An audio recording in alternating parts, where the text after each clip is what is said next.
a psilocybin that comes from hallucinogenic mushrooms, LSD, and some other hallucinogens, are being used by medical professionals to cure various anxieties from PTSD to all kinds of stuff, and almost instantly.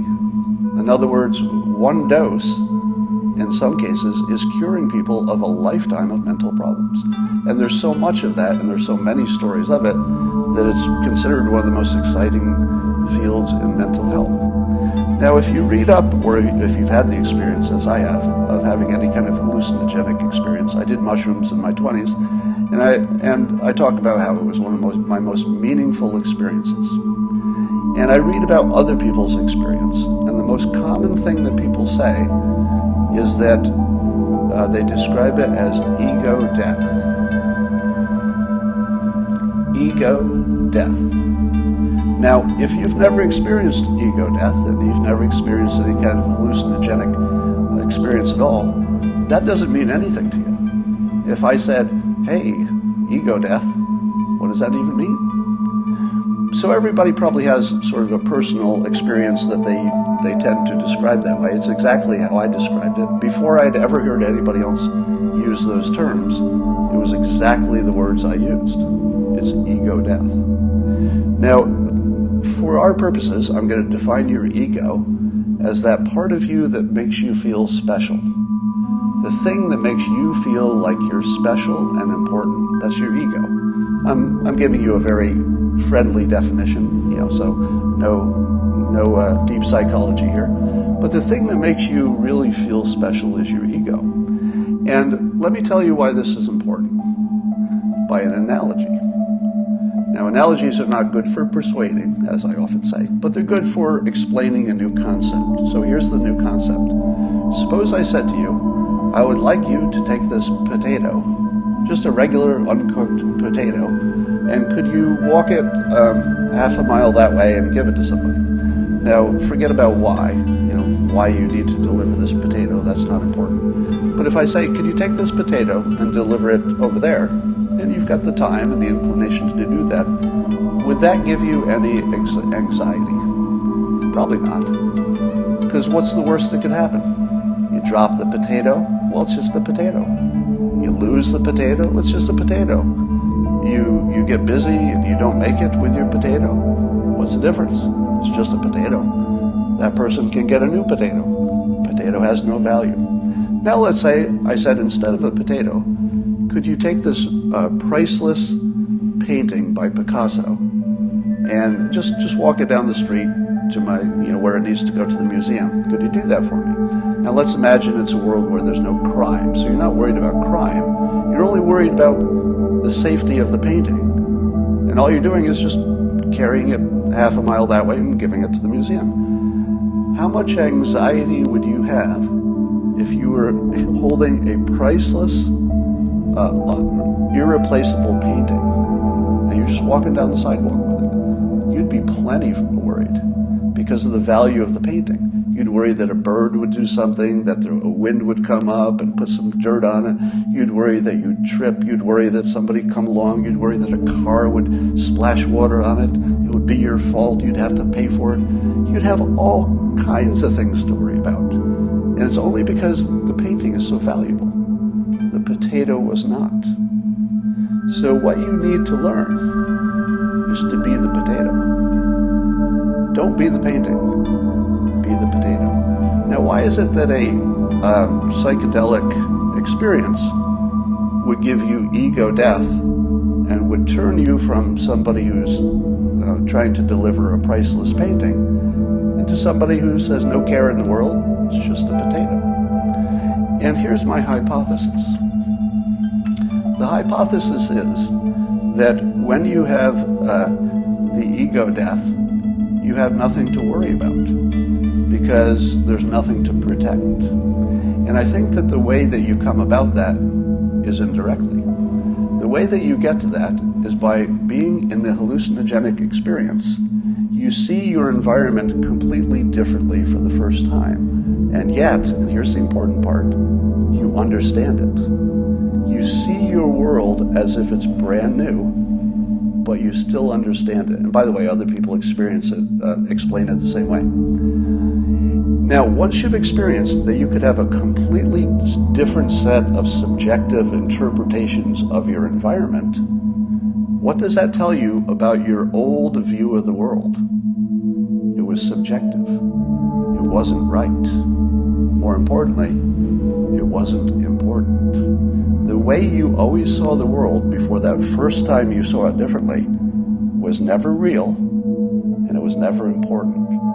And if the way you see the entire reality is unimportant, and you just feel that you're part of that larger reality, and that it is subjective, you suddenly start to feel that you are not that important. But here's the important part. You never lose the sense that you need to, take care of your life and your health and all that. There's no danger.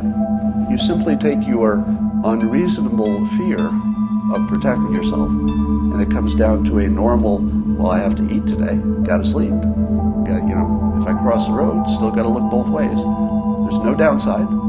You still will be fully protective of yourself, but you will just learn that you're more like a potato than like a priceless painting.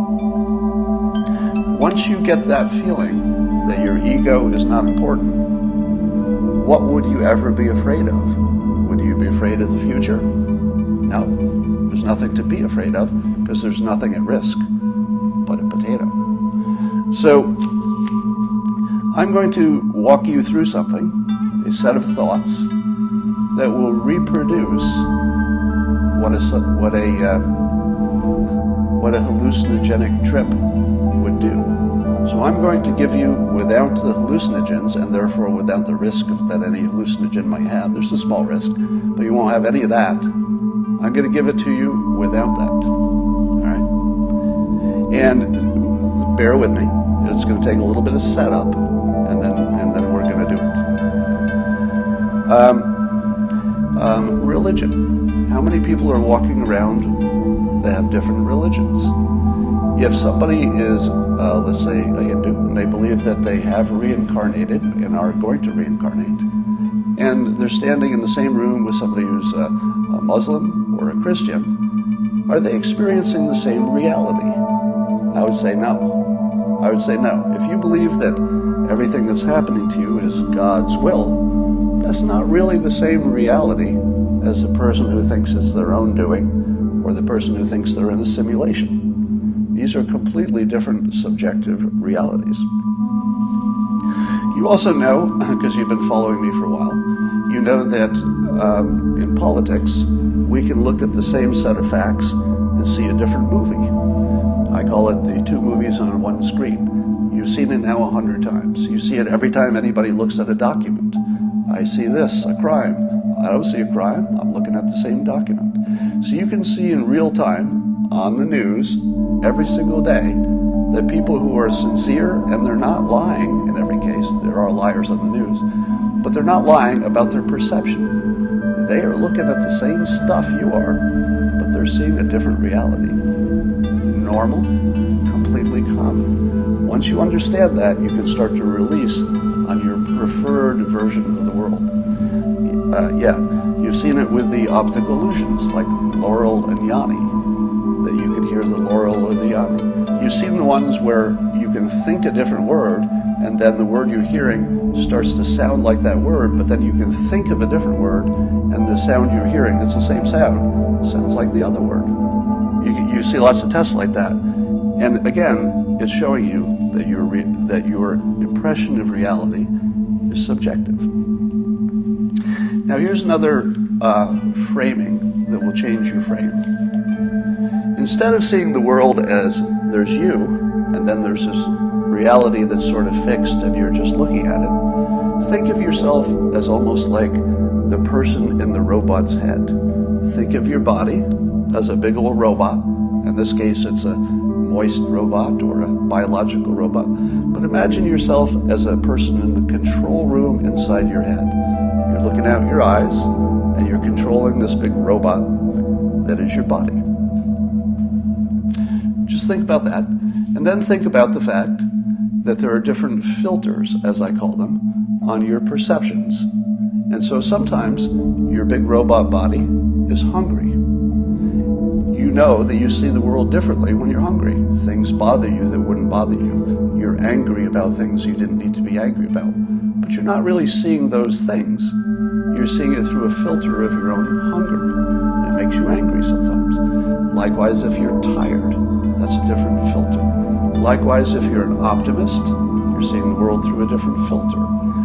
If you believe you live in a simulation, you're seeing the world through a different filter. If you have a different religion, it's a different filter. Once you start to understand that your filters are interchangeable and it has nothing to do with you, whoever is you, whatever is this thing called you, your preferences, your experiences, your memories, whatever it is, it can be all kinds of different things in terms of how it sees the world. But you don't really change. Not that much anyway. What changes is your filter. Take a filter down. Hey, this president is a big old monster. Change the filter. Oh, he just operates differently. Now I see it through a different filter. This mental exercise of being able to see the world as a filter will depersonalize things and give you very close to your escape route. But we're going to take you all the way there in a moment. And it goes like this. Are you ready? Here's the payoff. In the next few moments, some of you, not all of you, because everybody's going to have their own experience, some of you are going to have a deep experience in the next minute or two. Watch this, all right? I want you to relax. I'm not going to hypnotize you, but I'm going to take you through some guided imagery. You don't have to close your eyes. In fact, keep them open. Keep your eyes open. Take a deep breath. Loosen your shoulders. And now, I want you to imagine, not as if it's true, but just imagine that everything you see in your environment, your room, the device you're looking at, the table, the objects, whatever you were using to drink, imagine them as if they're a virtual reality. Imagine that you're not in a real reality, but rather you're in a virtual one. Now it's a special one because if you touch something, you can feel it. But imagine that's just an illusion. And imagine without touching anything, you just look around and you look at an object. Pick an object in your room and just look at it and imagine, instead of it being real, that it's a perfectly rendered a virtual reality simulation. Now watch how that makes you feel. Just feel yourself in the moment, just looking at your environment. Don't think of anything else. Don't think of anything outside of your direct, immediate experience. Look at them and imagine them as a virtual reality construct. And see what happens. Do you feel it? Yeah, some of you are already feeling it. Keep doing it. Stay in the moment. Stay in the moment. Future doesn't matter. Just look at your objects, look around you, and imagine that they're not real, they're subjective. They're just like a virtual reality. Now, do that, and then repeat. The first time you do it, some of you will have a profound experience. You can see in the comments, somebody says goosebumps. Somebody else, no experience whatsoever. For those of you who have had a lifetime of anxiety issues, keep these thoughts in mind because it's the setup as much as the exercise. Think about life as filters. Think about your ego as unimportant, worth protecting, but it's not the be-all, end-all.